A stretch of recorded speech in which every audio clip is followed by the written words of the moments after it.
할렐루야. 사랑하는 방송 가족 여러분, 주의 평강이 늘 함께 하시기를 바랍니다. 벌써 이 성령론을 함께 나눈 지 7번째 시간이 되었습니다. 오늘은 요한복음 3장 1절에 있는 말씀부터 12절에 있는 말씀까지 먼저 봉독해 드리겠습니다. 그런데 바리새인 중에 니고데모라 하는 사람이 있으니 유대인의 지도자라. 그가 밤에 예수께 와서 이르되 랍비여, 우리가 당신은 하나님께로부터 오신 선생인 줄 아나이다. 하나님이 함께 하시지 아니하시면 당신이 행하시는 이 표적을 아무도 할 수 없음이니이다. 예수께서 대답하여 이르시되 진실로 진실로 내게 이르노니 사람이 거듭나지 아니하면 하나님의 나라를 볼 수 없느니라. 니고데모가 이르되 사람이 늙으면 어떻게 날 수 있사옵나이까? 두 번째 모태에 들어갔다가 날 수 있사옵나이까? 예수께서 대답하시되 진실로 진실로 내게 이르노니 사람이 물과 성령으로 나지 아니하면 하나님의 나라에 들어갈 수 없느니라. 육으로 난 것은 육이요 영으로 난 것은 영이니 내가 네게 거듭나야 하겠다는 말을 놀랍게 여기지 말라. 바람이 임의로 불매 내가 그 소리를 들어도 어디서 와서 어디로 가는지 알지 못하니 성령으로 난 사람은 다 그러하니라. 니고데모가 대답하여 이르되 어찌 그러한 일이 있을 수 있나이까? 예수께서 그에게 대답하여 이르시되 너는 이스라엘의 선생으로서 이러한 것들을 알지 못하느냐? 진실로 진실로 네게 이르노니 우리는 아는 것을 말하고 본 것을 증거하노라. 그러나 우리의 증언을 받지 아니한도다. 내가 땅의 일을 말하여도 너희가 믿지 아니하거든.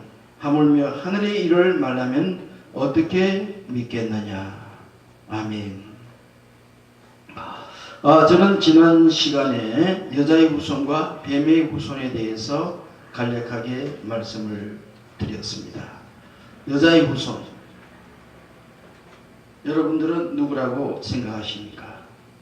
이 세상에 여자의 후손은 단 한 분, 오직 예수 그리스도 분이십니다. 왜냐하면 창세기 3장 15절에 말씀하신 그 여자의 후손, 이사야서 7장 14절에서 보라 처녀가 잉태하여 아들을 낳으리니 그 이름을 임마누엘이라 하리라. 임마누엘이라는 이 말씀은 하나님이 우리와 함께 하신다, 그 말씀인데, 이 예언적인 말씀이 마태복음 1장 21절에 보니까 보라 처녀가 잉태하여 아들을 낳으리니 그 이름을 임마누엘이라 하리라. 예수 그리스도께서 오심으로 말미암아 이 예언이 그대로 이루어지셨습니다. 세상의 많은 사람들은 남자와 여자로 말미암아 이 세상에 태어나고 있습니다. 그리고 살다가 이 세상을 떠납니다. 그러나 남자와 여자의 만남을 통하여서 이 세상에 온 사람들은 크게 두 가지의 죄를 짓고 있습니다. 첫 번째는 조상으로부터 받은 유전죄가 있습니다. 이거는 부인할 길이 없습니다.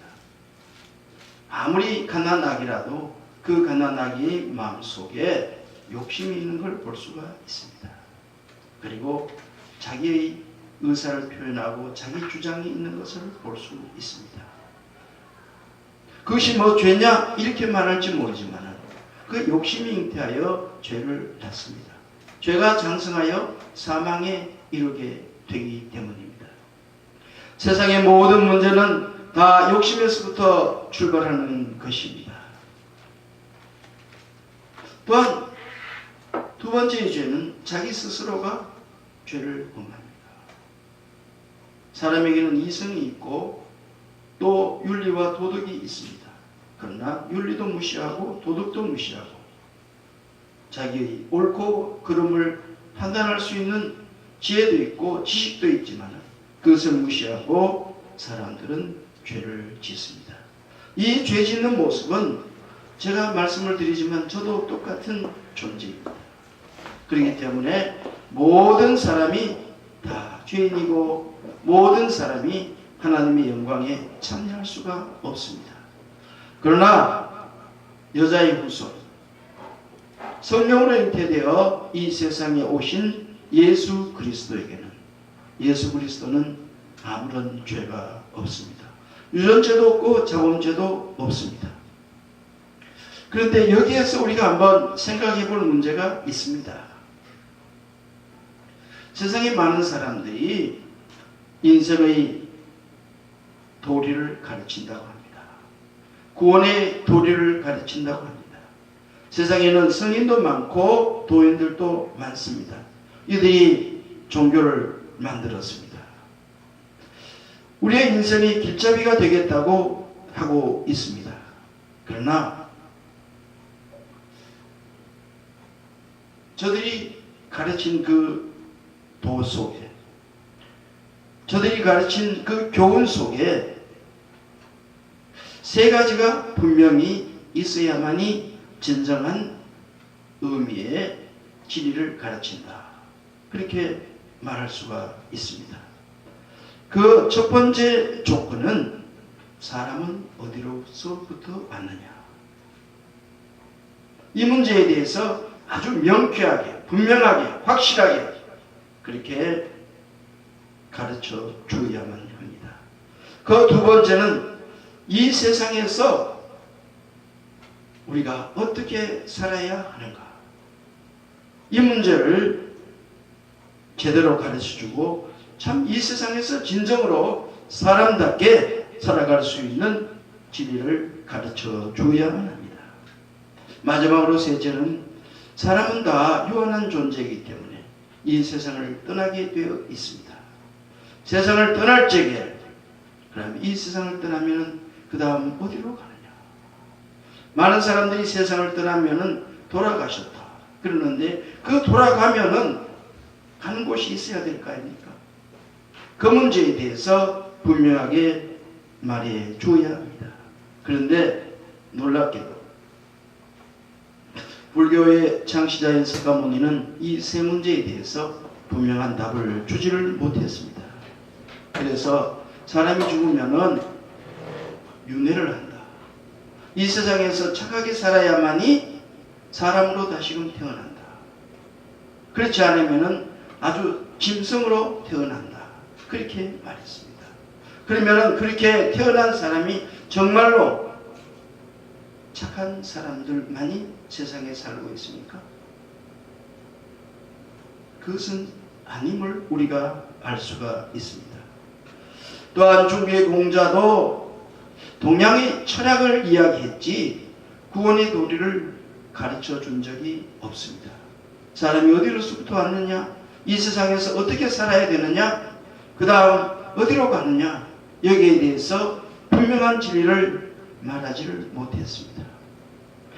또한 요사이 한국 사회 속에서도 이 이슬람교를 믿는 사람들이 많아지고 있고, 또 유럽이라든지 아프리카라든지 아시아 쪽에서도 이 이슬람 신자들이 그렇게 많아진다고 하는데, 이 마호메트 교훈이 담긴 코란을 보면 이 세 가지 문제에 대해서 분명하게 답을 주지를 못하고 있습니다.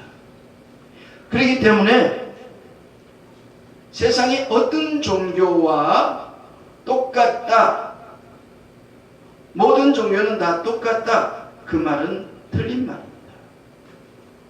전 세계가 지금 차별금지법이라고 하는 이 문제를 두고 종교는 다 똑같다, 포스트 모더니즘, 다양성이 있을 뿐이다, 이렇게 말하는 것 또한 틀린 것입니다.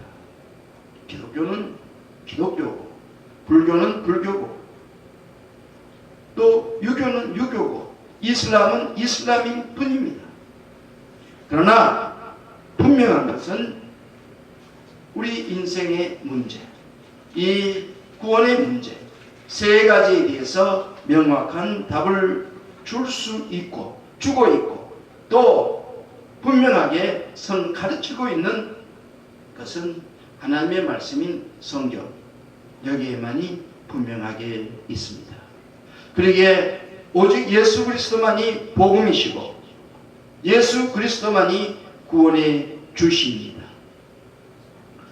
왜 인간에게 천국의 삶이 아닌 저주의 삶이 우리 모두에게 주어졌습니까? 가장 분명하게 가르쳐주고 있는 것이 성경입니다.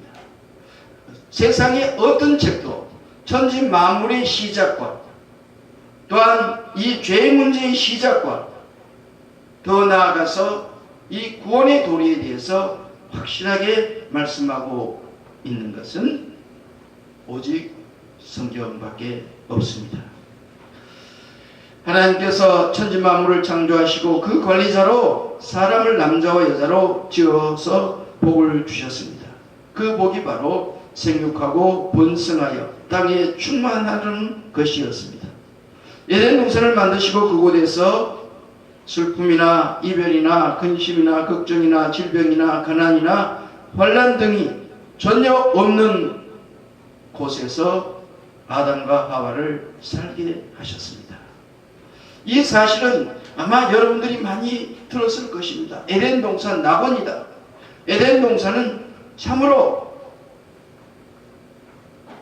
놀라운 곳이다.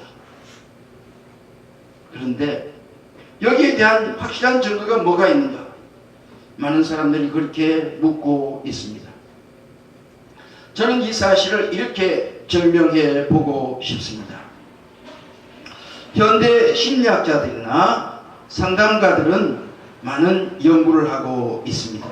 그 연구 분석에 의하면 사람에게 주어진 끔찍한 문제들, 심각한 문제들, 이 문제가 100이라고 하면은 그 중에 사람이 헛걱정하는 것이 96%라고 합니다. 100 중에 96은 하지 말아도 되는 근심이고 염려고 걱정이고 한숨이고 눈물이라는 것입니다. 정말로 문제가 되고 우리 인간으로서 도저히 해결할 수 없는 것은 불과 4%밖에 안 된다는 것입니다. 그러면 이 96%는 이거는 사람의 문제가 아니고 우리 심령의 문제, 영적인 문제라고 말씀을 드릴 수 있습니다. 이 영적인 문제의 일적에 이 근심을 주고 걱정을 주고 고민하게 만들고 좌절하고 낙마하게 만드는 이 원흉이 누굽니까? 분명히 알아야 합니다. 이건 바로 악한 마귀의 소행이다. 우리의 심령 속에 악한 마귀가 계속해서 우리를 근심하게 만들고 걱정하게 만들고 우리를 괴롭히고 있다는 사실을 여러분들이 꼭 아시면 좋습니다. 여러분 지금 근심이 있습니까? 여러분 지금 걱정거리가 있습니까? 그 모든 걱정에 이 포장해가지고 우리를 두렵게 만들고 좌절하게 만들고 심지어는 인생을 끝내게 만들려고 하는 그러한 것, 죽음의 신, 그것이 바로 사탄의 역사라는 것입니다. 그래서 예수님은 이렇게 말씀하셨습니다. 수고하고 무거운 짐 자들아 다 내게로 오라. 내가 너희를 쉬게 하리라. 또 너희 염려를 다 주께 맡기라. 이는 하나님께서 우리에게 권고하시니라. 우리가 갖고 있는 이 근심 걱정 주님께 다 맡겨버리면 이미 여러분들이 고민, 여러분들이 걱정, 여러분들이 한숨 산숨의 96%가 해결되었다는 것입니다. 그러면 얼마나 갚겠습니까? 평안의 역사가 있습니다. 이제 이 문제의 4% 기도로 하나님의 본능으로 새로운 역사를 만들어갈 수 있는 줄로 믿습니다. 자, 그러면은 우리가 예수 그리스도를 만나기 전에는 보통 이야기하기를 자연인이라고 합니다. 우리 인생에는 혈통 따라서 유전 따라 태어나서 살다가 흙으로 돌아가는 존재라는 것입니다. 이거 얼마나 허무한 존재입니까? 이 문제가 해결되어야 우리 인생의 궁극적인 문제가 해결되는 것 아니겠습니까? 이 궁극적인 문제를 해결하기 위해서 여자의 후손이신 예수 그리스도께서 이 땅에 오셨습니다. 그리고 분명하게 말씀하셨습니다. 오늘 제가 조금 전에 읽은 요한복음 3장에 있는 말씀, 육으로 난 것은 육이요 영으로 난 것은 영이니 내가 거듭나야 한다고 하셨습니다. 이 사실을 놀랍게 여기지 말라고 했습니다. 니고데모 어떤 사람입니까? 유대인 관원이고 지성인이고 또한 공회원으로서 굉장한 권세를 갖고 있는 사람이었습니다. 이 사람에게, 유대인에게 어떤 사람들은 이야기하기를 이스라엘 사람들이면 다 구원받는다 그렇게 말하는 사람도 있습니다. 그러나 예수 그리스도를 믿지 않으면 유대인이라고 할지라도 물과 성령으로 거듭나는 길이 없습니다. 육으로 난 것은 육에 지나지 않습니다. 그렇기 때문에 우리가 이 문제, 사람이 구원받으려고 하면 거듭나야 된다. 거듭나지 아니하면은 뱀의 후손의 모습 그대로 가질 수밖에 없다.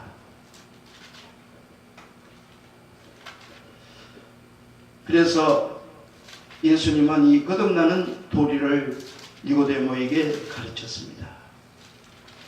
요한복음 3장 4절에는 사람이 거듭나지 않으면 하나님의 나라를 볼 수 없다. 그렇게 말씀하셨고, 또 3장 5절에서는 사람이 거듭나지 않으면 하나님 나라에 들어갈 수 없다.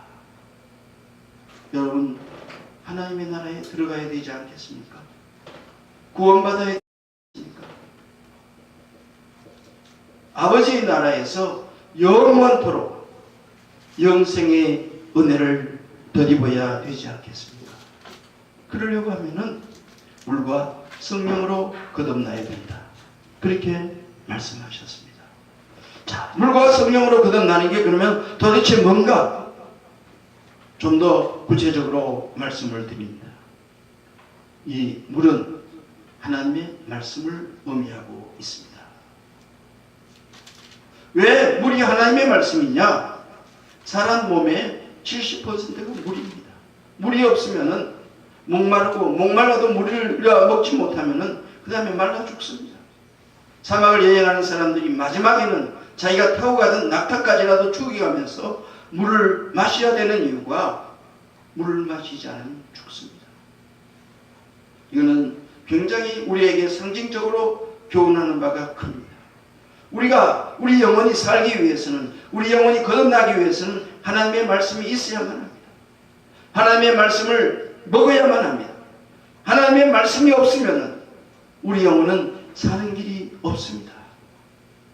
여러분, 하나님의 말씀이 뭡니까? 성경입니다. 성경을 사랑하십시오. 날마다 먹을 수 있기를 바랍니다. 이스라엘 백성들이 광야에서 만나를 먹은 것처럼 예수님은 내가 곧 생명의 떡이다 그렇게 말씀을 하셨습니다. 내가 곧 생수다 그렇게 말씀하셨습니다. 목마른 여인에게, 사마리아 여인에게 내가 주는 물을 마시는 자는 영원토록 목마르지 않으리라고 그렇게 말씀해 주셨습니다. 영원토록 목마르지 않은 것, 이거는 바로 하나님의 말씀을 읽고 묵상하고 이 말씀을 내 영혼의 생명의 생수로 삼는 것입니다. 또한 물은 어떻습니까? 우리의 몸을 깨끗하게 씻어줍니다. 여러분, 한국인들은 보통 아침과 저녁으로 샤워를 합니다. 왜 샤워합니까? 땀나고 또 몸속에 있는 몸이 펴진 더러운 것, 그걸 다 깨끗하게 씻습니다. 요한계시록 22장 마지막 부분에 보면은 어떤 말씀이냐면 이 두루마기를 빠는 자는 복이 있다 그렇게 말했습니다. 두루마기가 뭡니까? 예복입니다. 많은 사람들이 생각하기를 이 종말의 때에는 하나님의 심판만 있다 그렇게 말하지만은 이 요한계시록 22장 마지막에서 두루마리를 빠는 자를 이야기하고 있는 것을 보면은 속죄의 은총이 있습니다. 회개하는 자에게 예수 그리스도의 피로 정결하게 씻어주는 그런 놀라운 역사가 있다는 말씀입니다. 물로 씻는다. 하나님의 말씀으로 우리 영혼이 씻음을 받아야만 됩니다. 정결하게 되어야만 합니다. 두 번째는 물과 성령으로 그랬습니다. 성령의 역사는 무엇을 말씀하고 있겠습니까? 우리가 하나님의 말씀을 아무리 들어도 깨달음이 없으면 그 말씀을 준행할 수가 없습니다. 왜? 우리의 영혼이 완악하고 강팍하기 때문입니다. 그 완악하고 강팍한 심령을 성령께서 역사하시면 거기에 마치 딱딱하게 굳은 땅이 지진이 일어나면 갈라지는 것처럼 우리의 영혼에 갈라짐의 역사가 있습니다. 변화의 역사가 있습니다. 그것이 바로 각성이요 깨달음인 줄로 믿습니다. 성령께서는 그렇게 일하십니다. 우리의 마음을 감동시킵니다. 우리의 심령을 새롭게 만들기 위해서 하나님은 지금도 일하고 계십니다. 또한 성령으로라는 이 말씀은 성령은 진리의 영이시기에 우리에게 바르게 가르쳐줍니다. 여러분 성경을 아무리 읽어도 이 말씀이 도대체 무엇인지 알지 못하면 성령님께 물으십시오. 성령님 이 말씀을 도대체 내가 아무리 이해를 하려고 하더라도 이해가 되지 않습니다. 하나님이 성경을 지으셨으니 이 성경의 저자이신 성령께서 우리에게 좀 가르쳐 주십시오. 나에게 좀 가르쳐 주십시오. 그렇게 간구하여 보십시오. 그러면 바르게 깨닫게 하십니다. 또한 깨닫는 것으로 아는 것으로 끝나면 안 됩니다. 성령님은 우리에게 확신을 주십니다. 구원에 대한 확신을 주십니다.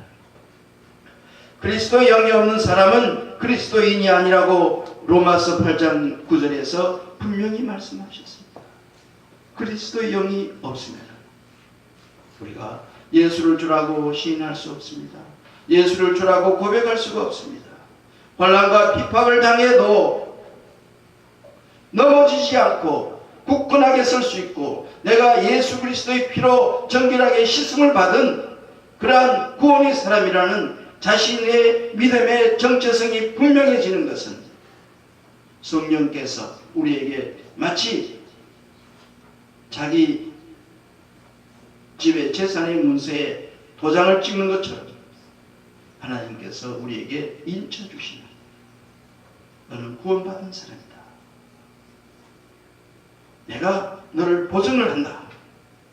그런 인치는 역사, 확실하고 분명한 그런 역사가 있어야 되는 줄로 압니다. 그래서 예수님은 물과 성령으로 거듭나라고 했습니다. 그렇지 않으면은 육으로 난 것은 육이고 영으로 난 것은 영이라고 말씀하셨습니다.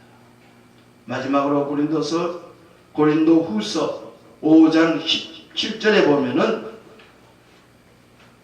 이런 말씀이 분명히 있습니다. 이전 것은 다 지나갔으니 보라 새 것이 되었도다. 그리스도 예수 안에 있는 모든 사람은 새로운 피조물이라고 말씀하셨습니다. 이 새로운 피조물, 이게 바로 물과 성령으로 거듭난 사람입니다. 이 사람들이 바로 예수 그리스도의 사람들, 그리스도인이라고 분명하게 말할 수 있습니다. 이것은 교회의 어떤 직분, 그것이 우선적이 아닙니다. 오직 성령으로 거듭난 사람만이 구원의 은혜를 드려볼 수 있습니다. 하나님께서 여러분들의 마음을 움직이시고 변화시켜 주셔서 날마다 그리스도를 닮아가는 성령 충만한 하나님의 사람들이 되기를 주의 이름으로 축원합니다. 아멘. 감사합니다.